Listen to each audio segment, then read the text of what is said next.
This is a Brooklyn-bound 2 express train. The next stop is Fulton Street. Stand clear of the closing doors, please.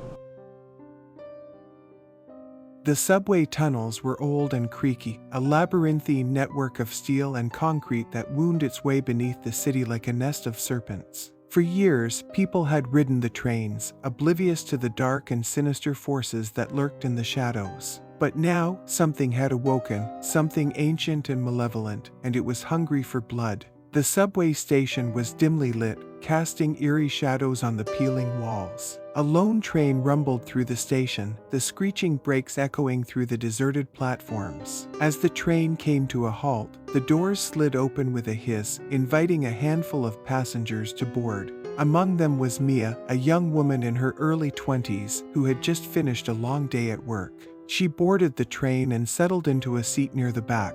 She pulled out her phone and started scrolling through her social media feeds, trying to take her mind off the long ride ahead. As the train chugged along, the lights flickered and dimmed, causing the passengers to shift nervously in their seats. Mia looked up from her phone and noticed that the other passengers were starting to look uneasy as well. Suddenly, the train came to a screeching halt, throwing the passengers forward in their seats. The lights went out completely, plunging the train into total darkness. The passengers screamed and panicked, trying to find their way to the doors and escape.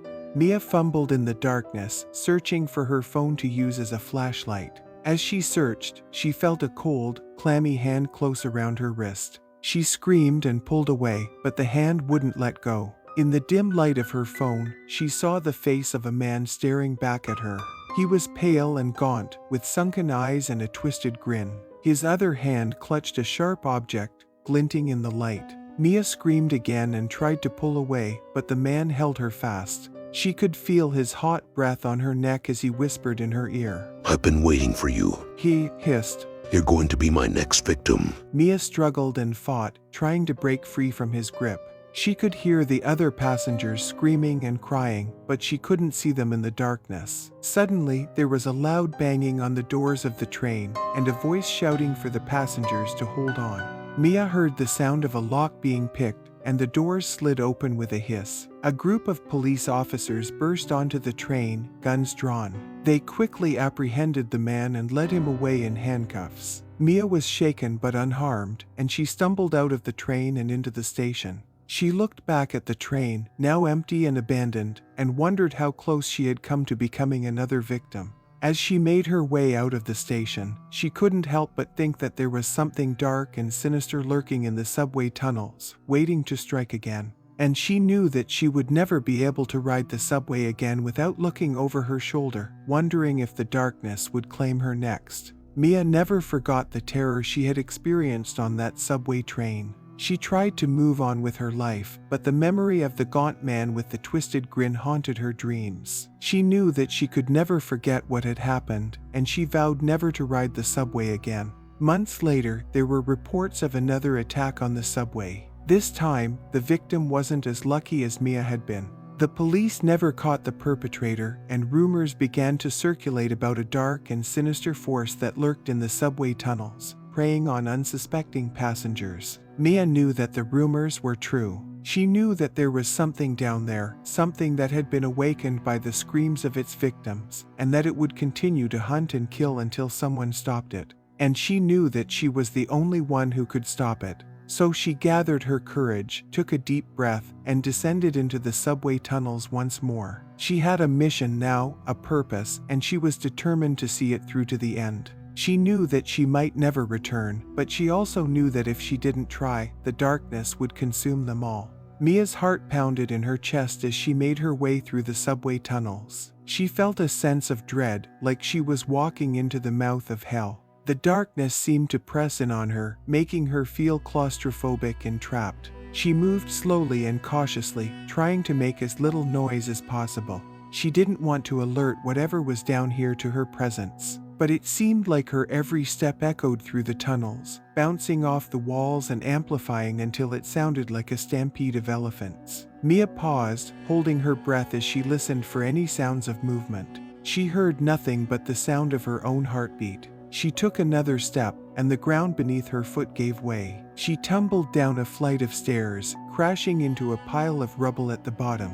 Pain shot through her body, and she cried out in agony. She lay there for a moment, trying to catch her breath, and then she heard a sound that chilled her to the bone. It was a low, guttural growl, like the sound a wild animal makes before it pounces. Mia knew that she had to move, to get up and run, but her body wouldn't cooperate. She was frozen in place, paralyzed by fear. The growling grew louder, and Mia saw a pair of glowing eyes in the darkness. They were yellow and cat-like, and they seemed to be getting closer. She screamed, trying to scramble to her feet, but she felt like she was moving in slow motion. The creature pounced, and Mia felt a searing pain in her shoulder. She fell to the ground, and the creature began to tear at her flesh. She screamed and kicked, trying to fight it off, but it was too strong. Just when she thought it was all over, she heard another sound. It was a sound like rushing wind, and then a bright light filled the tunnel. The creature howled in pain and fled into the darkness. Mia lay there, gasping for breath, as a group of people emerged from the light.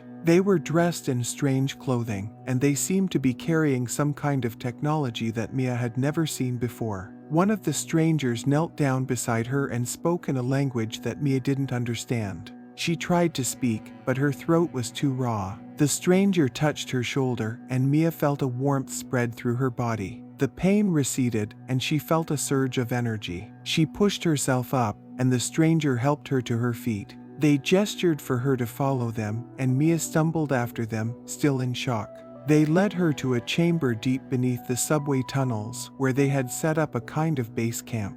They tended to her wounds, and they explained that they were time travelers from a future where the world had been destroyed by a creature like the one that had attacked her. They had come back in time to stop the creature before it could do any more damage, and they needed Mia's help to do it. Mia was skeptical at first, but she knew that she couldn't go back up to the surface, not with that thing out there. So she agreed to help them, and they spent the next few days preparing for their mission. They built weapons and traps, and they studied the creature's behavior. Finally, they were ready. They descended back into the tunnels, and Mia felt a sense of dread wash over her. But this time, she was ready. This time, she was going to fight back.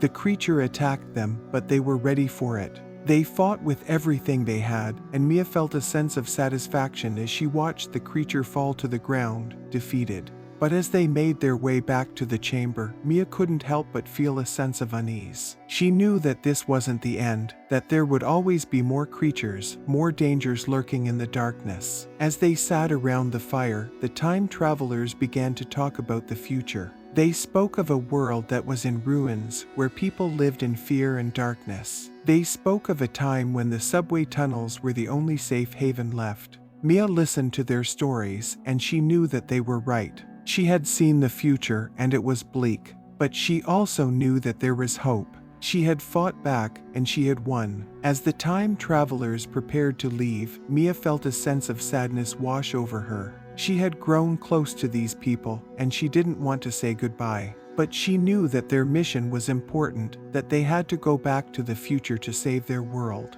As she watched them disappear into the light, Mia made a promise to herself. She would do everything in her power to make sure that their mission was a success, that they had not traveled back in time in vain. She would fight to protect the world, to keep the darkness at bay. And she would never forget the lessons that she had learned in the subway tunnels, the lessons of bravery and hope.